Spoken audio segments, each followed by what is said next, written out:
Thuolo machielo kendo nyakora Mogajwang' ma warwakni machiegni weche wa manyien. Weche manyien mag Oimore odiochieng' ma kawuono. Odong' mandala achiel kendo nyakora Mogajwang' to dwe ni mar 10 bire gikone. Dwe mar 10 en dwe ma bende oganda mathoth ahinya koro chako neno godo kaka Christmas nyalo chalo nikech mbele ka koro kwano ndalo 30 mamoko mabiro kasejodo dwe mar 12. Gima lit ni en katirito Christmas bati oro pod okwako piny Kenya. Thoth gwenge oganda ywak nyaka kuonde mane paro ni gin kuonde ma koth jachwe. Waneno ka gin bende kare kaka timore e piny ka timore polo. Oganda ma jonyerigo wacho ni lokruok mar kor lwasi ne chal ka gimo chalo mana kuong' moro. Kora mogoyoko ni mauto gi mathoth kore koda mago mag siasa ka bende jatend piny Kenya William Ruto medo sayo jo Kenya kata kwayo jo Kenya mondo med solo usuru. Penjo maduong' bende oganda medo penjo en ni to usuru gigolo kanye. To kopono sechoko usuru no bende osebedo katiyo kare. Mago to gi moko ikni otieno ma kawuono to mokwongo magithungeche. Jowuoth makwan gi oktin ya 14 otieko dira marach bang' to e masira mag apaya ma otimore gwenge mopogore opogore e pacho ka. Gavana ma Kisumu Peter Nyang'nyong'o walo ji mamoko 3 e lemo mag ten migepe. Watiyo matek to kethonwa gik moko. To gi anyake pak ka gibiro nyaka kaka giluwo ukoni. Moko ai got ka biro nyaka koni. E kinde ma midhiero mar kech kod oro kwako piny Kenya, gwenge mag Suba North bende jopiny wak ni ong'eche omonjo puothe kendo tieko cham e puothegi.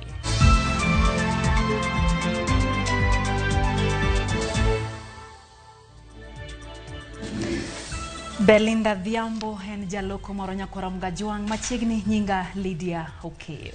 Nyinga en George Bati nyakora Ramogi tudri kodwa namba 36000 kata bende nyalo yudo e Facebook mar Ramogi TV, YouTube kaachiel kod Twitter. Wachako kod wach mar masira kama ji 14 owito ngimagi e masira mar apaya e piny mopogore opogore e pacho ka nyakora Mogajwang'. Masira go timore Kajiado, Ruiru kod apaya ma Western Bypass kendo kelo lal mar ngima. E masira mokwongo ji 2 owito ngimagi e masira makoch mar apaya mane otimore apaya ma Namanga e kaunti ma Kajiado. E kinde mane nyamburko mar pickup mane gini e iye ne temo e pole moro mane ng'ada apaya no kama ne ochuo ng'ilore monego ji 2 go. Komanda mar obila ma Kajiado Central Daudi Loronyokwe oyango masira no kowacho ni wuon nyamburko ne chal ni nyomere seche mane masira no otimore. Kama barabara ikiangaliwa, serikali aangalie na aweke makakati wa sheria. Kama ng'ombe ikiwekwa kwa barabara ikiguzwa, basi sasa mwenye aliweka ndio atakuwa na hatia. Kitu kama hiyo ingetusaidia kusema ukweli. Ile kitu naweza kuomba serikali yetu kama wanaweza tusaidia, waweze tuwekea bumps ili ajali tuweze kuipungua. E kaunti ma Kiambu, Jadeko itongimagi masira mar apaya mane otimore apaya ma Kamakis e gweng' mar Ruiru. Masira no otimore saa 1 okinyi kama nyamburko moro kido mar Prado notuomo tuktuk kod matatu moro mating'o jowuoth 7. Jadek mane nie tuktuk no wito ngimagi kanyo. Komanda mar obila mar Ruiru Sub County Celia Kemboi okoni derep nyamburko mar Prado no chalo kagima nomere kinde mane masira no otimore. Kamachielo ji 6 wito ngimagi e masira mopogore opogore apaya mar Western Bypass maya Gitaru kochomo Ruaka.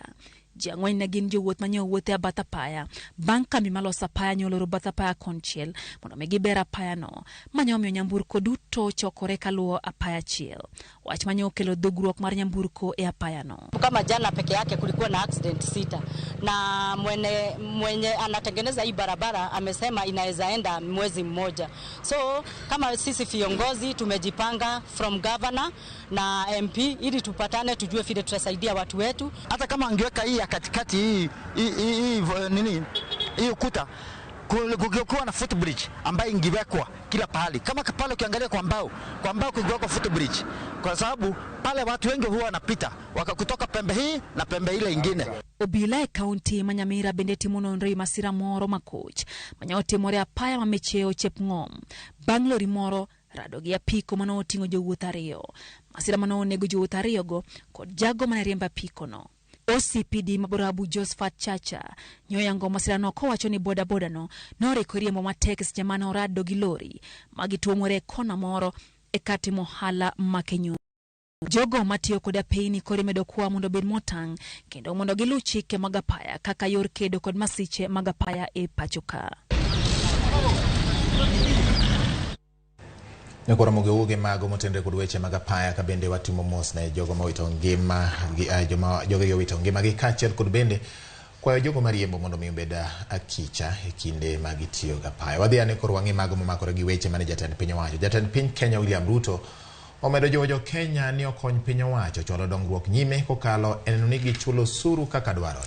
Ruto manolose nyasi mar Alami County ma Murang'a wacho ni gibiro sundo jomwandu mondo mi giduto gichulo osuru. Kaka jafumbo marwa Walter Nyambaga lero, jatelo no omedo lero kenge ma piny owacho medo keto mag kedo gi oro kod kech.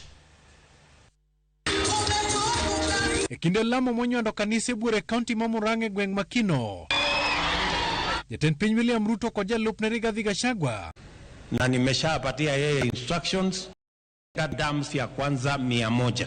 You could not have found a better leader from this region wa kusaidia wewe na Wakenya katika docket hiyo ya maji. Ruto kono jende mondo ket maine pidho yende ni mar mano dhi bedo achiel kuom tije mane osingo mopogore kod tije mag kazi mtani e kendo mero ni jopur bende dhi yudo mbolea machiegni kodgi ka gikonyore kod loch gwenge. Zile kazi ambazo tulikuwa tunatafuta kama ile kazi ya kazi mtaani sasa itakuwa kazi ya mazingira. Wale wote tulikuwa tunaajiri kwa kazi mtaani sasa tutawaajiri wapande miti. Tuhakikishe ya kwamba tuko na miti ya kutosha. Tuko tene kod jotend migepe kod jo od bura ma Kenya Kwanza gitelo ni kungo mag NSSF koro nyalo biro dhi nyime bang' bilo wach kod jogo ma yande ng'uro wachno e ka omedo ni en achiel kuom yore mag keno ma ok ni keto ji kod gope e gino mane nenre kaka tumo piny owacho mar Jubilee mokalo e wi gope. Kwa ile mpango tulikuwa nayo ya savings ama ya akiba ya National Social Security Fund, tumeongea na wale wote ambao walikuwa wametupeleka kotini. Tumezungumza na watu wa KOTU, tumezungumza na watu wa Federation of Kenya Employers, tumezungumza na wale wengine wote, tumeketi chini na wamekubali ya kwamba tuondoe mambo ya makesi kotini kwa sababu ya resources ambayo itakusanywa na serikali ya Kenya. I want to invite Kenyans, let us pay our taxes. Tukumbuke mambo yaliyosemwa na mzee Mwai Kibaki, kulipa ushuru ni kujitegemea. Walter Nyambaga, Ramogi TV. But Uganda medo penjo penja eno kaute donjo. Kipenjore ni to okanango kata minyalo chamo podongi. En penjo maduong' ahinya nikech thoth oganda dasore ne maginyalo kete igi. Iyudo ka jonyeri ne wacho ni kata no ka warwako koti to iwato ne nono. En wach mowinjo bed ni akia ng'ama bro nang'iye bati kawuon jatend piny ma koro nyisi ne kan samoro minyalo kano no kama ichame mapodong. Pile ikano modong. Kati kuonge kano ti kantire moro minyalo sudogo. Iwacho ga pile ni dongere wacho ni wakano surplus kata wanyalo uso surplus. Niso ni nyaka kung bed ni ngi moro modonje kata moro mi. Koro ka mane thuon penjo nyakwara mogi nyalo nyiso ka in gi minyalo kano nambari 360. Duol matao yiere pacho ka IBC olando odiochienge ma ibiro bagi yiero madundo e kombe masani onge gi jotelo. Duol no yango ni tarik 5 mar dwe mar achiel higa manyien ema ibiro bagi yiero go. E komod bura ma Kandara kod Garissa Township jopiny dhi bedo gi thuolo mar goyo ombulu tarik 5 onogo mondo mi gipong kombe go manyocha nowenono bang' jatend piny Kenya William Ruto gwelo Alice Wahome kod Eden Duale lemo mag ten migepe. Komar Seneta ma Elgeyo Marakwet bende nyocha odong' nono bang' Kipchumba Murkomen yudo gwelo kaka jatend migao. IBC olando bende ni kom MCA mar ward Mashela mano mantiere Lamu ibiro bagi ombulu tarik 5 nogo mano madwe mar achiel higa manyien. Duond buche mageto bedo gi jochung' e lemo go ni kod thuolo mar nyaka tarik 14 dwe manyien mar chwalo nyinge jochung' maggi.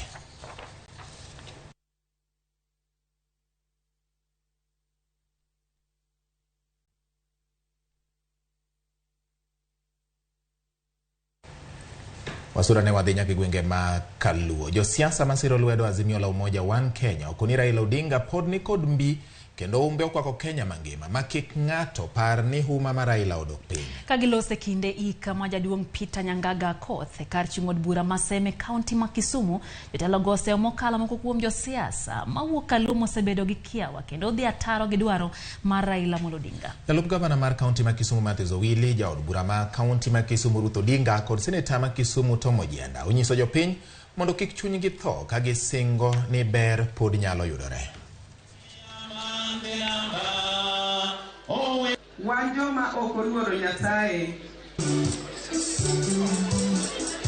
Your Excellency Raila Amolo Odinga, in the eyes of Kenyans, you remain our all-time hero.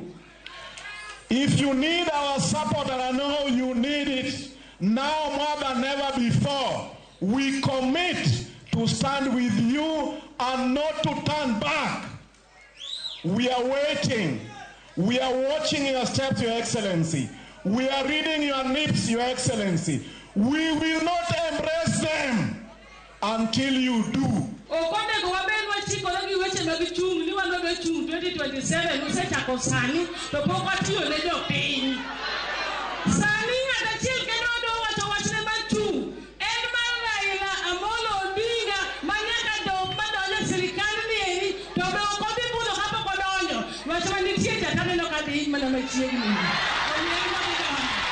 Ni jomoko penjo ni baba to setimango inte setimango no ganda luo minyarome kata gadon koro miyo oganda luo be okunyal pogo kaka baba wacho pile. We are solidly behind you and wabro ungi lwedo kaka sabi mbele jakom nyo wan kodieliel bondo nyi wacho ni pok iwuoyo anarito mondo iwuo kapok iwuoyo to kabiye ne ng'ato mondo wuo Kisumu Central awacho mondo kawacho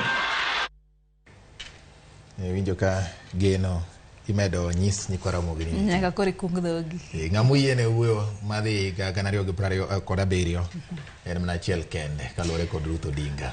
Ramogi Governor mar County ma Kisumu Peter Nyang'nyong'o medo nyinge jotend migepe mamoko adek kendo kelo kwan jotend migepe ma osewalo nyaka ji 10. Judith Aluoch emawal ni lemo mar migao mar jotich piny owacho kod rango chenro mag dongruok e bwo apisi mar gavana. Nyong'o bende walo Marilyn Nyanzar agwar kaka jatend migao mar pia alwora kod weche mag lokruok mar lwasi. Beatrice Adongo milemo mar migao mar tuke, kit oganda kod chenro mag rawere. Motelo Nyakora Mgajwang' Nyong'o nyocha ogwelo jotend migepe 7 kama oting'o Kennedy Hongo Malo kod Gedo, Dr. Greg Ganda mar thieth, George Omondi mar Omenda, Ken Onyango mar pur kod pith, Salmon Orimba noyiere lemono mar gedo magapaya, Farida Salim mar migao mar ohala kod John Awiti e migao no mar somo e kaunti ma Kisumu.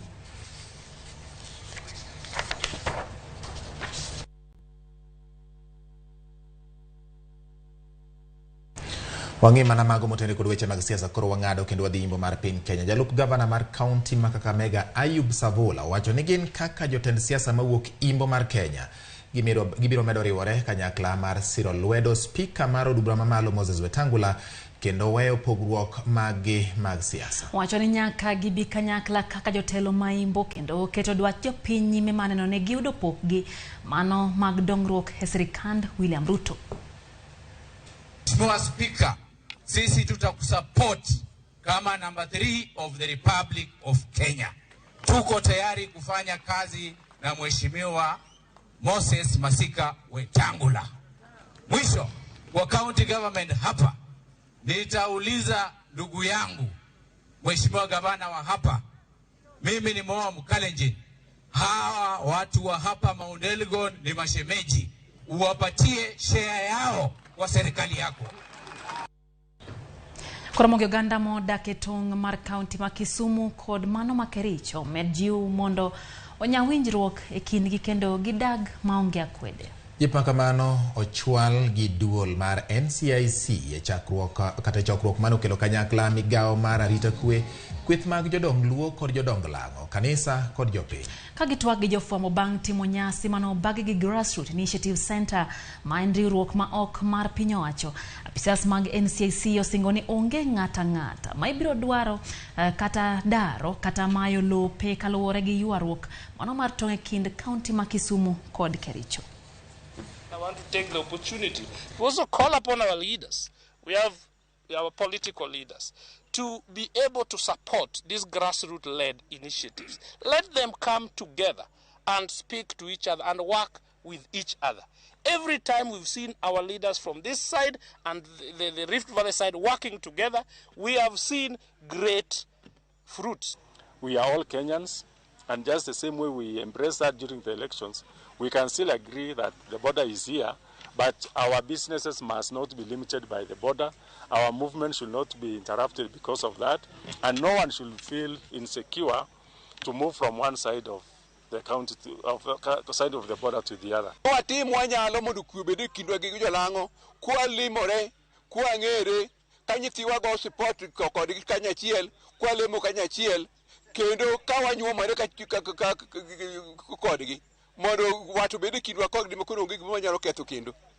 Facilities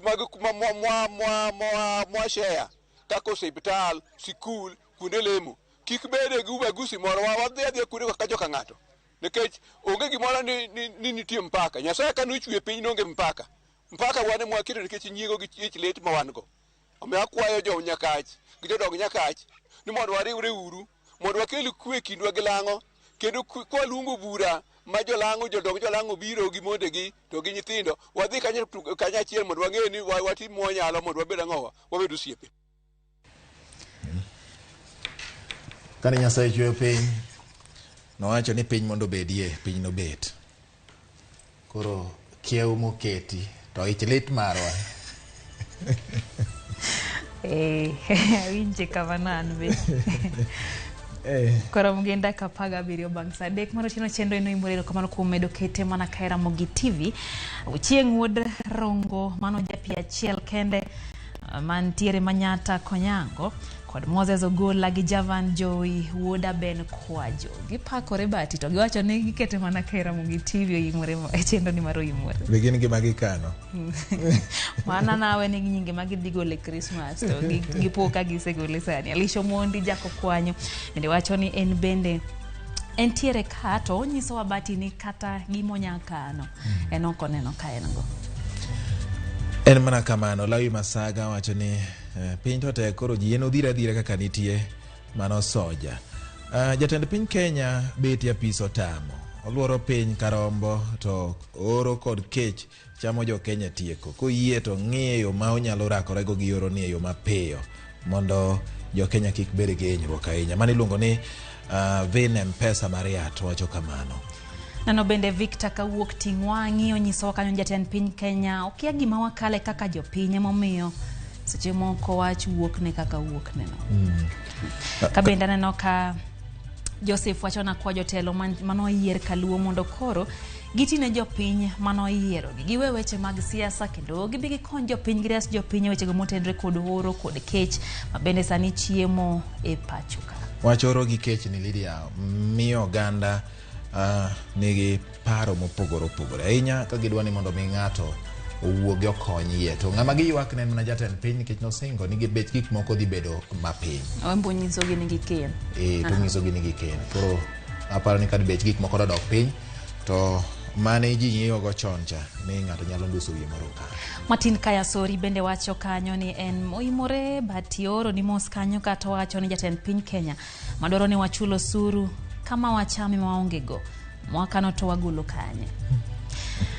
Quinta kawuok Migori Sagiro bende wacho kanyo neno maler ka entiere wacho ni omoso wuod God Kwer aparo ni aka omos chali nupakru kamano ndalo manusomo.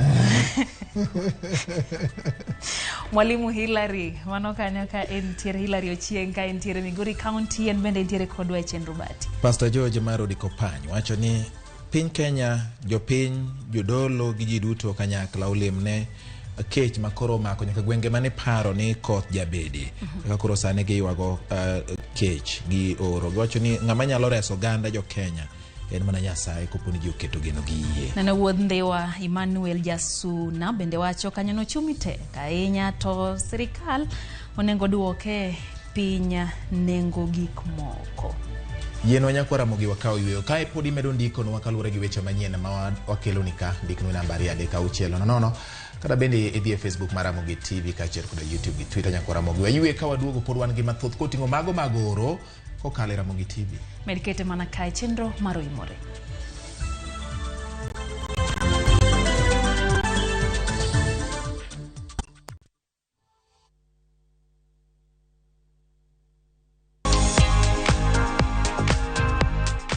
Yedhe mabecho mag thieth nitiere.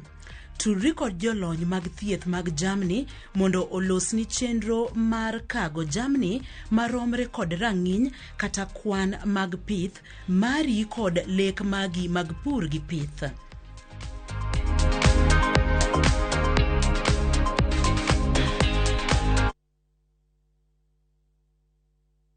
Collect fare kwa boda au matatu ukitumia ViewPay cashless na uqualify for bima ya 100,000 shillings pamoja na medical cover ya 20k na permanent disability cover ya 100k kwa 5 bob pekee. Dial *236# today to start using ViewPay cashless.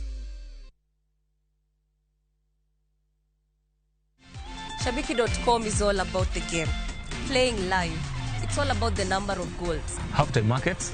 Correct scores, handicaps, double chances, corners, goal scorers, penalties, and full-time results. Shabiki.com is all about you, the fun. Kuwa Shabiki. Play now. Strictly not for persons under the age of 18. Betting can be addictive. Shabiki.com is authorized and regulated by the BCLB. License number 416.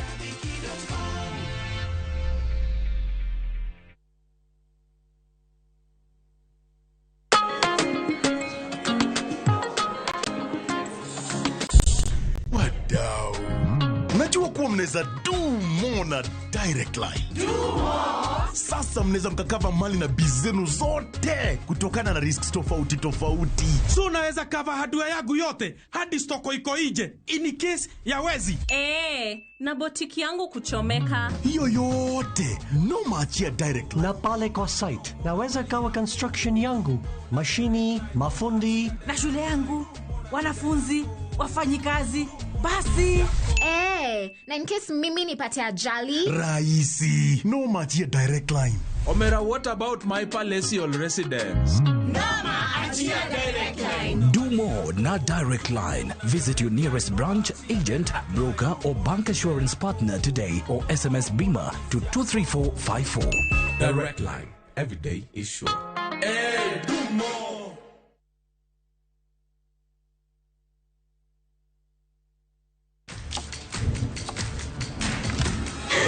Have doodles taken over your home?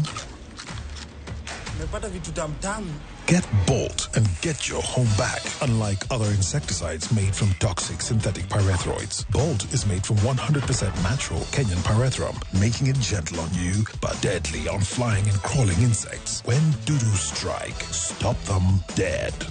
Get Bolt insecticide today.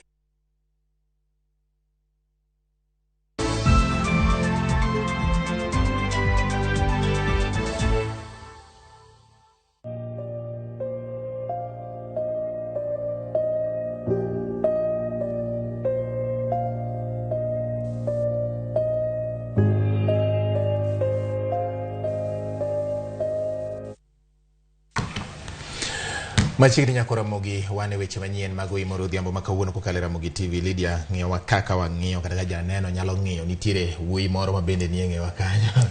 Wene kijana ridho ma ok opidho. Kijana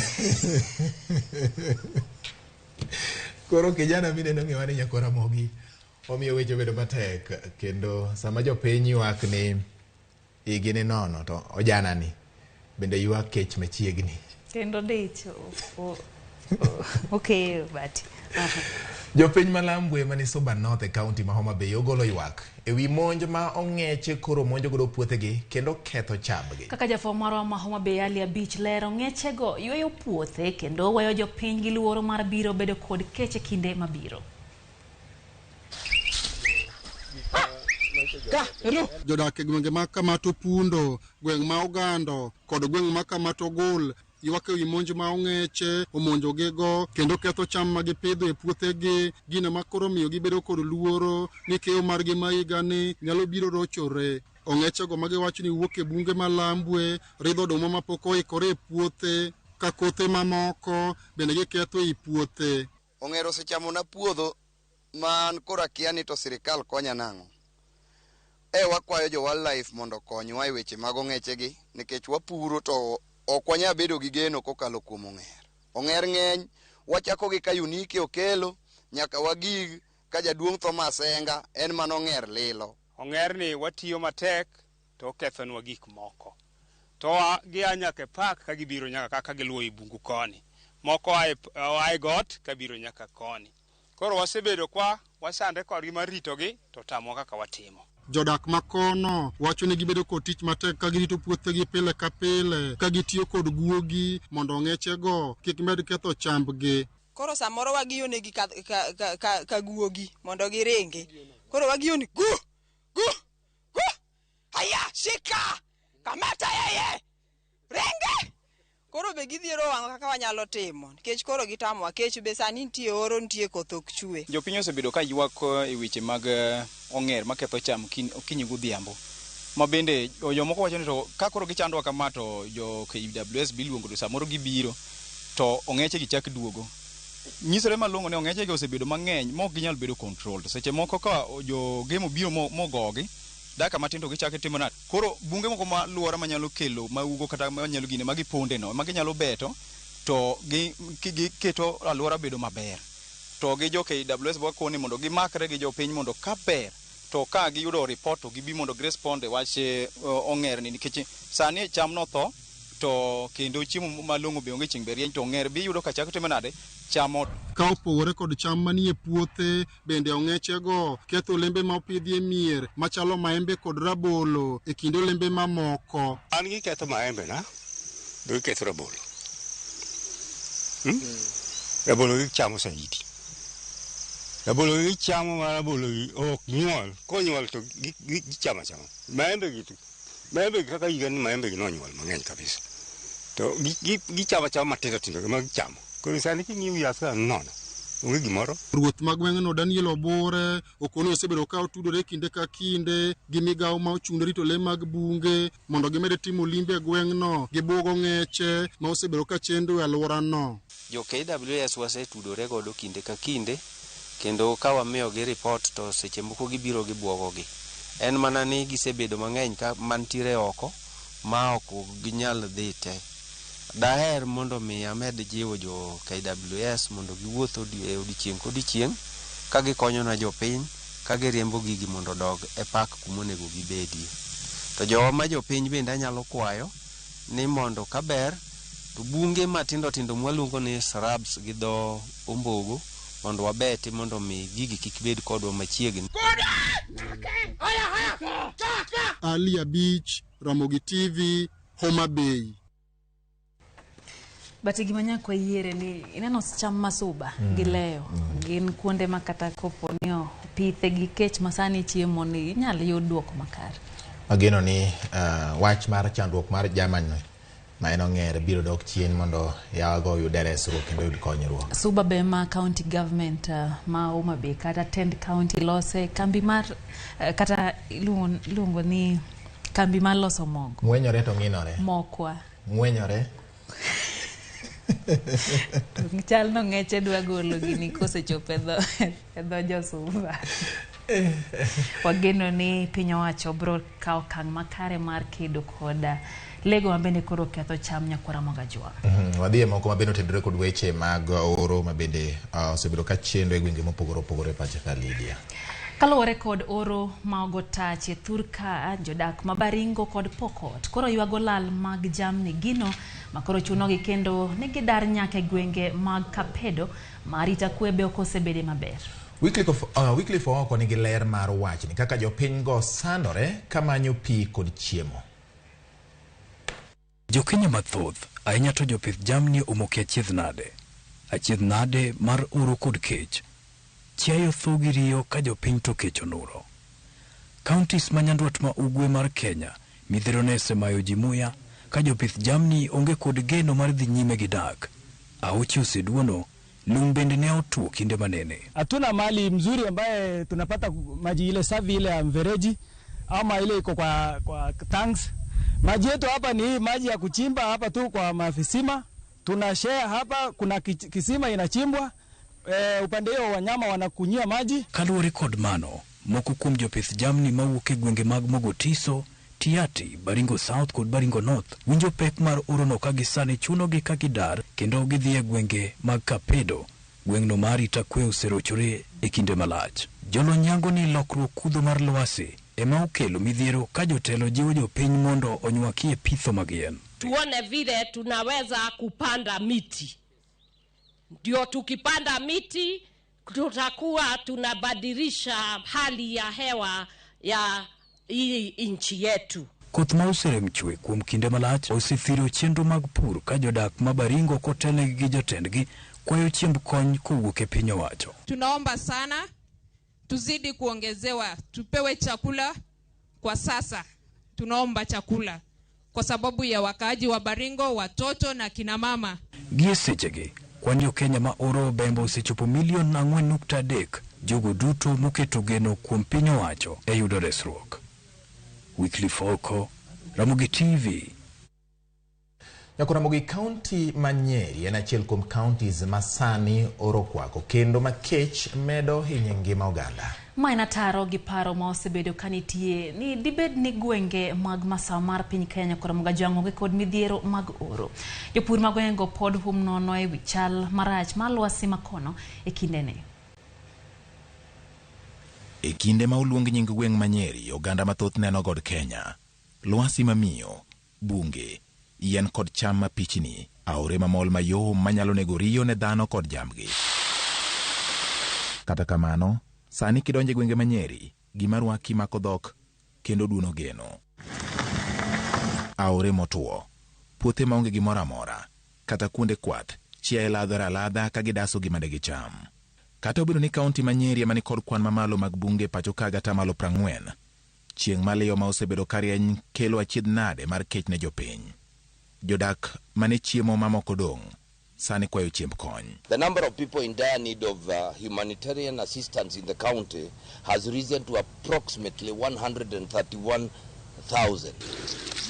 Mary Wamboi, jadak Manyeri paro chien kendo koni gweng' mane ong'iyo kod koth masaka sa sani koth en mana sigana. Odasore kaka janyuol kata kamano piny odhiere kendo kia kama obiro chomo gi nyithinde 4 poni koth ok ochwe machiegni. Hatujakuwa na mvua sasa kwa misimu mitatu. Kwa mashamba yani hakuna kitu kwa mashamba. Kuna sehemu ziko na jaa kama huku Kieni. Jaa ni mingi sana. Pek mar ngima oduongo nyaka dhod jomoti. Hana Wairigia wacho ni kata bang' yudo kony mar pur, lal mar koth miyo wuok gi lwete nono. Ladhruok odonjo negi. Hivyo hakuna kitu hata kama unavada itamea na nini. Na abua hakuna. Kata mana puothe mag kahawa mane kelo geno ne jopur makono sani chunygi owichore. Giner kendo gigo bargi piny kaluwore kod amen mager machingo keto gigo odichieng' kod chieng'. Ka japur Godfrey Mutai owacho ni pur kahawa sani en mana lal lilo. Kuko na shida nyingi sana. Jua imewaka na imeanza kutuletea hasara makuniletea hasara nyingi sana. Juu nilikuwa nimeinvest kwa kahawa kama ni hizi unaona zinakuwa, lakini sasa tunaona kama kumekuwa mwisho. Na hii kahawa wakati inakauka already nimeweka lori 3 za mbolea manyua, na tena kuko na fertilizer na kuna kitu ambaye nimetoa. E kinde ni makoro piny owacho temo kedo gi midhiero ma ikelo gi oro. Jodak Manyeri nigi luoro ni ka piny owacho komiyo gi kony to nong no dhi gore kuomgi. Serikali iwache kuona Turkana de juu hafai guo. Hata kama tunafaa suti ama tufae nini, tubo hakuna kitu. Yani tukipewa chakula haziwezi katosha. Labda tukipata maji ya kulima tunaweza tukajisaidia nayo. Seche gi mageno mar yudo koth pod nenore kama ni mabor gi jodak ma Nyeri.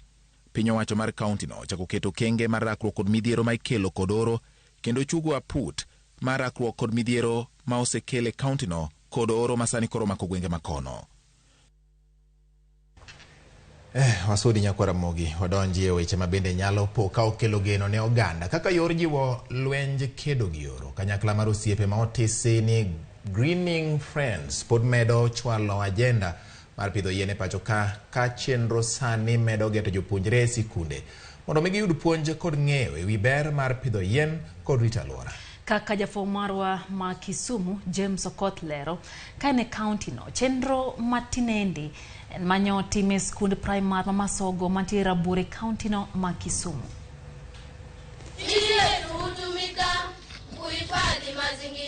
En wer moting'o puonj. Puonj e wi weche alwora. Ma en bang' jokanyo mag riwruok mar Greening Friends limo skund primar mar Masogo mayudore kar od bura Manyando e kaunti ma Kisumu kendo chwalo puonj motudore gi bero kendo rito alwora. Riwruok mar Greening Friends ma okelo kanyakla jogo manigi riyo mar bero alwora kendo kedo kod oro e pacho ka sani gigeto koda skunde kaka kuonde ma inyalo chiwoe puonj e wi pith mar yien. Odiochieng' ma kawuono wagone Nyasaye erokamano ka achiel kod joramogi ni mar gikawo thuolo maber magilimo wa e Masogo Primary School ka gikelonwa mich mar yien ma onego bed ni wapidho e skul. Amor ahinya kod mich magikelo nikech yien nitiere kod gik moko mang'eny mabeyo makelonwa. I would like to thank the Green Friends for bringing for us trees, and we will make sure that we take care of them, and so in future we will have fresh air to breathe, and also to encourage people to watch Ramogi TV. Amor nikech osiep mamako gi jo Greening Friends en mar ni mondo waket kombura location obed kama green. Nikech kwa neno kombura to chieng' ng'eny kabisa nikech koth thin. To kwa pidho yien to wabro bedo kod koth machwe maber kendo wabro bedo kwa nyalo yudo chiemo maber. Kaluwore gi Ken Muga ma en jalendo e nyakalondo mar Ramogi Radio kendo jachungu weche e Ramogi TV chwalo chenro mag puonj e wi ber mar pidho yien e sikunde kaka achiel kuom yore mag rito alwora biro konyo chwalo kendo chopo kare dwach piny owacho mar pidho yien bilion 5 e higni 5 mabiro. Obo bedo kwa dhi skunde mamoko bende. To kanyakla kod kuonde mamoko machalo kanisni, kuonde ma oganda jochokorego. Magi kuonde ma onego bed ni ichwale ote mag pidho yien nikech kok wachwale gi sani jatend piny cha ne oloso ka wacho ni owinjore bed ni piny Kenya go okang' mane ni opidh yien mathoth mokalo kata mana rang'iny mane dware motelo. Sani wang'e ni atamalo mar yien pod tin mokalo king'iyo gwengewa makaluo ka. Koro sani nyaka wachake mana gi nyithindwa gi waidho kode kwa dhi godo malo. Kae makoro nyathi ng'eyo ni konyono higni 10 to nego bed ni yien bero 10 mopidho gi nyinge. Ruth Nyajimo ma bende en jalendo e Ramogi Radio gi TV ne otelo e pith mar yien bang' chwalo puonj e wi ber mar rito alwora kendo jiwo jopuonjre e weche mag somo. Kokalo e lokruok mar kor lwasi ikwayo oganda duto te mondo okaw ting' mar rito alwora kokalo e pidho yien kaka achiel kuom yore mabiro kelo lokruok e ndalo mabiro. James Okoth, Ramogi TV.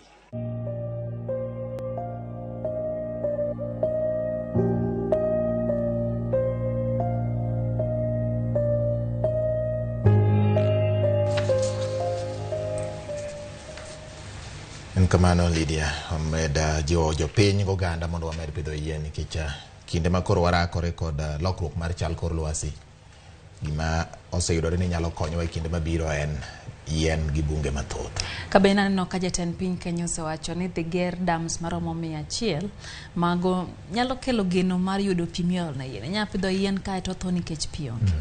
Wakasre ne uru nyikwa Ramogi. Wadhi nyime kama obila timo nonro ne miyo moro majegni 34 ma itudo gi nek mar nyathine makwar mayangore ni yande ne onegi kae to ringre ne okane yot kuom dweche maromo 3.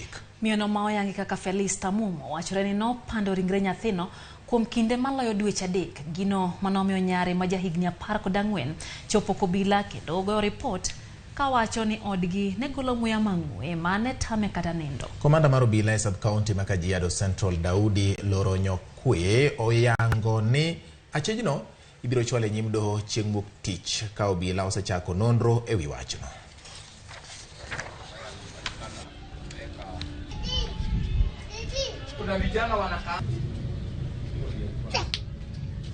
Hata hiyo siku alikuwa hapo kwangu akaniambia jisikii vizuri, ni kama anasikia mambo si poa.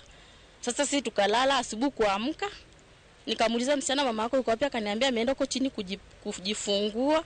Nikamwambia ameenda na nani? Akasema ameenda na dada yake mama Kristi. Nikamwambia inaja kumpelekea kitu huko hospitalini? Akasema hapana, ampata mtoto lakini mtoto si riziki, amefariki na amezikwa huko chini. Sasa mama kukuja ilipofika saa 9 saa 10 hivi mama akawa amefika, lakini hakuwa na mtoto, hata beseni hakuwa naye wala ndoo. Alikuwa amejifunika shuka Kimasai na akaingia ndani kwake. Mimi niliambiwa na watu wa pikipiki, mbona kwa plot yenu mnakaa na maiti kwa nyumba? Tukamwambia tujui, mimi hata nimeshtuka kuambiwa, nimeambiwa na mtu ametoka huko hospitali huko chini, amempata wapi, amewekwa ndani, ameshikwa na msichana wake. Wakati msichana alihojiwa akasema ya kwamba yeye hutoroka nyumbani juu ya harufu. So polisi hawakuwa wanajua ni harufu aina gani. Na ndio sasa walipokuja kwa nyumba walienda wakachukua mama, wakafika naye kwa nyumba, wakapata kwamba kuna mtoto wa kuzaliwa ambaye alikuwa amewekwa kwa bucket. Na kulingana na ile habari mama alipeana ni ya kwamba alijifungua tarehe 16 mwezi wa 7. Wateri nyake county ya Mombasa nyakora mugajang kama wangi magmotend record weche gomag somo kama attend county ya Mombasa timo winjruok Giaga Khan Foundation East Africa matiego jopuonj mapuonjo nyithindo mapotindo mironi early childhood development education. Koloso bang timo limbe kar tiegruogno jalup gavana mar county ma Mombasa Francis Toya okoni dwaro nitie mar chiwo tiegruok mong'ith ne jopuonj mag nyithindogo. Maginyo wacho seche mabende thoth skunde tiyo gi jopuonj maonge lony makare ma jopuonjo puonjo nyithindo makor ka chako somo gino ma samoro miyo gire mipenj magitime thuolo manyime.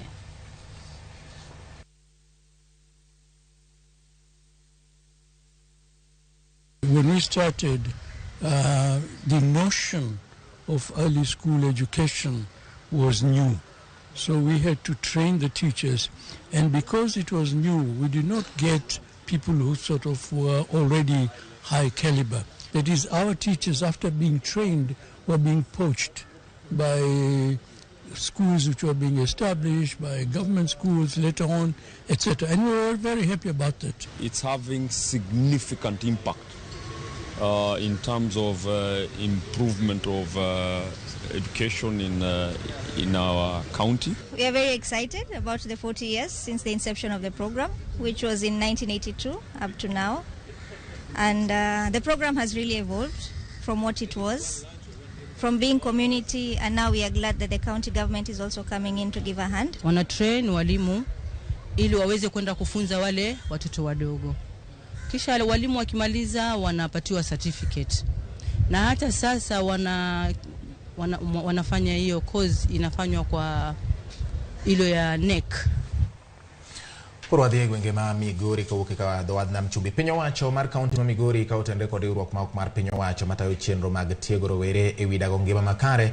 Sani koro medo chwalo kampen mageto thiro midhiero mag iye ma oiw, landruok kute mag ayaki kod lwenje mag kit chweche kind rawere. Jafo moro moya e kaunti ma Migori George Juma Mioler.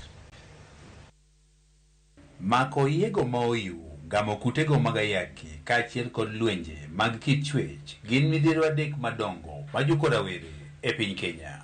E kaunti ni ma Migori, kwan rawere mathoth bende kale midhierogi kendo seweyo kangimagi okethore. Iyudo ka nyithindo ma vulnerable bedo pregnated gi ji ma moko gin jodot tiang', jomoko gin jobet tiang'. Koro pes ma giyudo matindo gikawo godo nyithindo from the ages of 10 to 19 years. Magi population is very critical for the development of this county.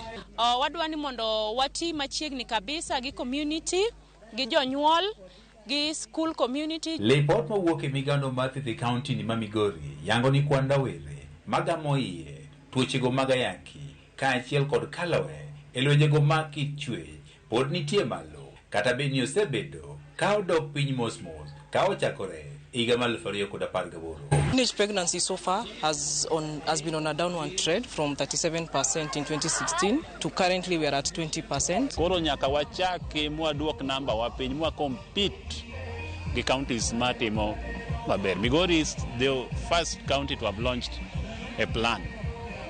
Ma plan osetero nyaka State House, osetero everywhere. When same idwaro joma train counties moko tiduongwa jo Migori. Koro kwanyala afford ni namba wani malo to wani mwa train jomoko. The sexual gender-based violence, about of the cases that we get, still about 40% are between the age of 9 to 17, which also carries still almost the highest, almost half of the cases. The new HIV infections, about 28% of the new infections are still among this young group. Kaka yo mar kedo kod midhierogi, migawo mar thieth ka otenre rogo mamoko ma oting'o mago moko mag piny owacho kaka mano ma Adolescent Health Impact Initiative osebiro kod okenge mopogore opogore mar jiwo kedo kod midhierogi. But policies are informed at the community level and by the adolescents themselves. Ma adolescents gi ema nyiso wani to gidwaro ni mondo wakony gi nang'o, tang'o gini ma gidwaro ni mondo watim. Migawo mar health wan gi youth friendly services. Nitiere joma ok dwani odhi hospital ni giluoro ni weche gi biro wuok youths. Wan gi jo health workers mwatiego e yo maler mar deal gi youths mwa offer youth friendly services. Keto jonyuol kaachiel kod rawere e opara manyime e wuoth mar kedo kod midhierogi gin moko kuom okenge ma oseketi e kedo kod midhierogi. Machalo kaka kelo jogo nyithindo ma jowuoyi bende on board, kendo gi joma chuo bende kelo gi on board mondo sama wawacho weche mwanyalo konyo godo nyithindwa gindi to wan gi participation mag joma chuo bende. Chan bende koro oseyangi kaka achiel kuom gigo eko ma bende koro mathoth rawere yudore e midhiero adekgi. They relate the issue of poverty in terms of them even affording the sanitary towels, things like the underwears. And there are those girls and boys that may, at all costs, may not go back to school. Kata bin rawere mathoth koro pod kalo midhiero adekgi ma oting'o mano malwenje mag kit chwech, gamo kutego mag ayaki kaachiel kod mako imo oyo. Migawono mar Thithi County ma Migori kayoro mamoko wach ni gintie opara mambele mar kedo kod midhierogi ka gin kod geno ni kinde machiegni gidhi rumo. George Juma, Ramogi TV, Migori. Koromo kwang'yo county Malibamba mano kia Migori mana machiegni kanyo Nyamira riemba piko more county Manyamira medo jiwo jowetene mondo were kod maundu kod mer mar ojende kendo giriwre kod grube mag saga e bero ngimagi. Jafumbo marwa makisi kod Nyamira Crispin Otieno miwa Sigande Jones Nyaberi masani ogero ot maradhai mana kokalo e kungo mar omenda mawuok e ohand riembo apiko kata bodaboda. E gweng' Masengera e Kerenyo karod bura ma Mugirango North e kaunti ma Nyamira warado gi Jones Nyaberi japiko machakre higa 2017. Warado kode ka odhi nyime kod tije mar riembo apiko. Nyaberi ma jahiga 31 en ojana mane osomo mawego TTI kendo notieko sombe moyudo boke e weche mag goyo kwan omenda kata accounting. Kata kamano e higa mar 2016 tok tieko skul nochako manyo tich e apise mopogore opogore mak mana ni menyo mare ne ogore e Luanda. Gikone ne oramo mar donjo e tij bodaboda. Na papers nilikuwa nazo. Nimejaribu kwa offices mingi hapa Nyamira kwetu, nimejaribu kuingia kwa offices mingi na karatasi zangu. Hata Kisumu nimejaribu kuingia.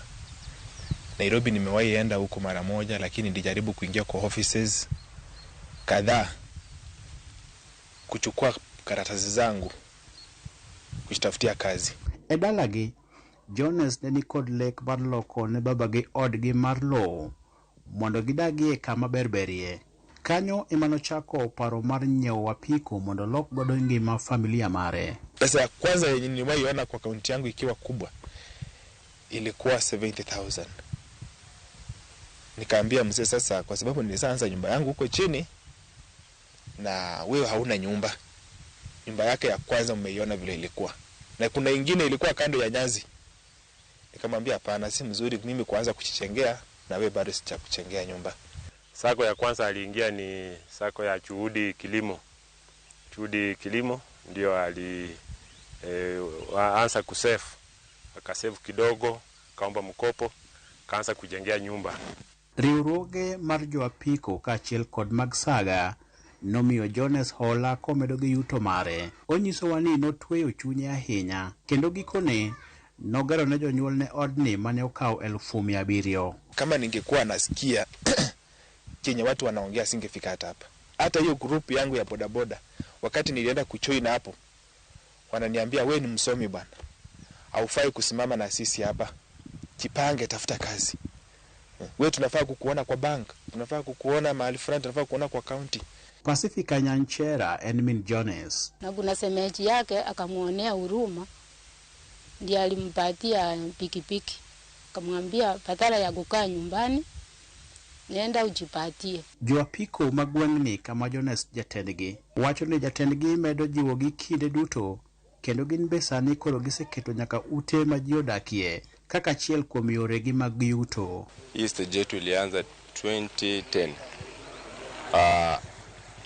So far tuna kikundi ambacho tunaita chama na ni merry-go-round. Ile pesa kidogo tunapata we used to save.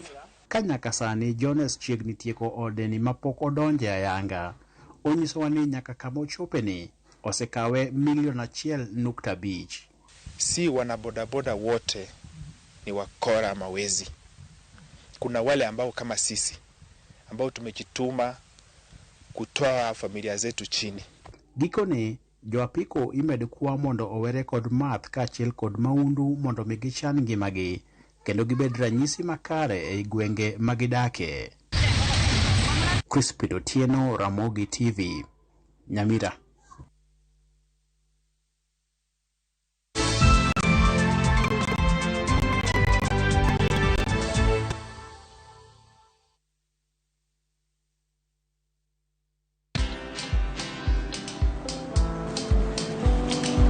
Chal nade? Chal ka gimi kaka ng'iyo sim gi pacha te? Kiki ahinya. En mana ni asebedo e story ahinya. Mana kaka rally manyochacha ne chal ka gima ne an kanyo kane otimo. Kendo kane iyawo chiro manyien ne chal ka gima ne an kanyo. Sama ne imiyo welo mapacho ka nengo mogonyore nam chumbi ne antie. In bende inyalo bedo e story kamora mora. Download mana Citizen Digital. Bed iyo ng'ala manyime gi weche manyien ka gi tuch kod gik mamoko ka gi timore kendo pogre pachoka kod pinje ma oko. Download Citizen Digital. Citizen Digital. No matter what you're going through, when the clock strikes the hour, you have to chin up and do your thing. It is people who make you a celebrity. You see them on TV, online, and listen to them on radio. But do you really know them? I still can't help but wonder what type of lawyer I'd have made. From humble beginnings, we had fun in Dandora. Those instances, A1. To their success stories. I've become this highly sought, people calling, my good friend, come, how do you feel? And their struggle. Pain of sitting there with your child, asking questions, that pain is just on another level. Catch this riveting stories of your favorite media personalities on Behind the Mic with me, Cynthia Mwangi, every Friday on Citizen Digital app.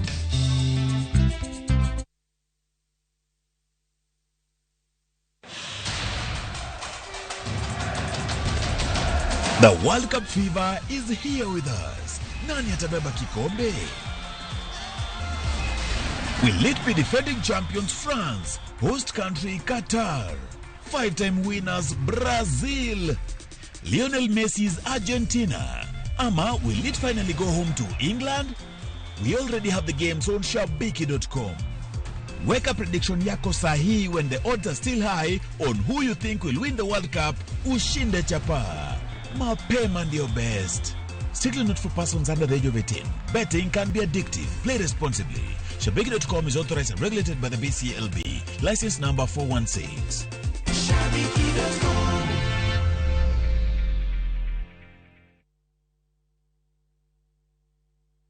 Collect fare kwa boda au matatu ukitumia ViewPay cashless na uqualify for bima ya 100,000 shillings pamoja na medical cover ya 20k na permanent disability cover ya 100k kwa 5 bob pekee. Dial *236# today to start using ViewPay cashless.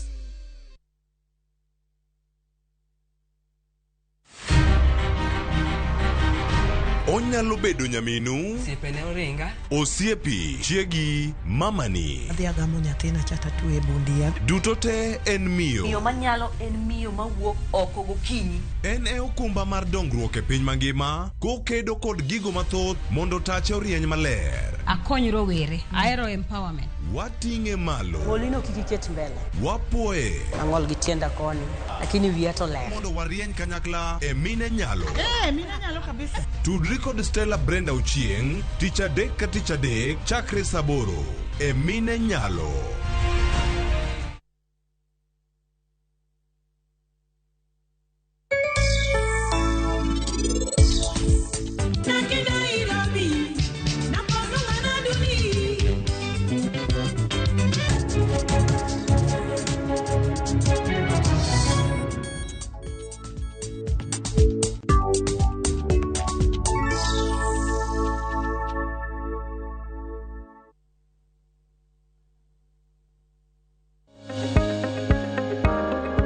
Luoko lwedo seche duto godiochieng' ber to onyalo bedo maber moloyo kinde ma tuo moro omuoch. Kik wiyi wil ma ok iluoko lweti kinde ka kinde.